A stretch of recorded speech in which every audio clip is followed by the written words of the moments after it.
والحنا بني وايل رقينا لصعيب، حزنا على عرش الفخر واستوينا، يا ما شربنا من لذيذ المشاريب ويا ما على القفر المسمى وطينا. حنا بني البراق والزير وكليب مع عمرو بن كلثوم مروي السنين، حنا حماة الدار والجار والنيب ودخيلنا يلقى السعد في ايدينا ونشهد، ودخيلنا يلقى السعد في ايدينا يلقى البشاشة والمودة وترحيب، ويعيش كنا واحدا من حدينا.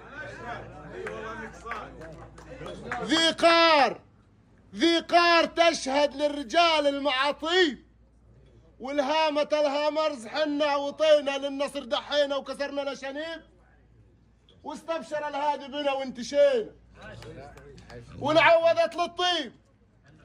حنا هل الطيب عادات اهلنا وهي عليها ربينا، ونعودت للشعر منا مناديب، وحنا بشيخات القصيد اكتفينا، عاداتنا تذكر بها والمواجيب وسلومنا من نشينا. وسلامتكم.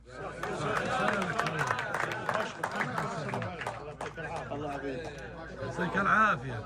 الله يعافيك. الله يبارك فيك. شيء عجيب هذا صدق. انا خلف الغضوري وربعي الغضاور لهم حق علي. نعم. من الغانمين ترى جيت البعيد والقريب.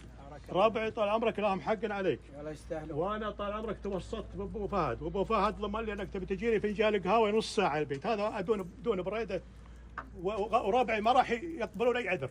والله وراي ما راح يقبلون اي عذر. انا يا طويل العمر بدك تاجلها لان احنا مسافرين ترى ابو ما يدري عن ابو فهد. انا ترى على سفر. دقيقه الله يرحم والديك دقيقه. لا انتبه للتسجيل. اسمع والله الشناط في السيارة. ادري والله بس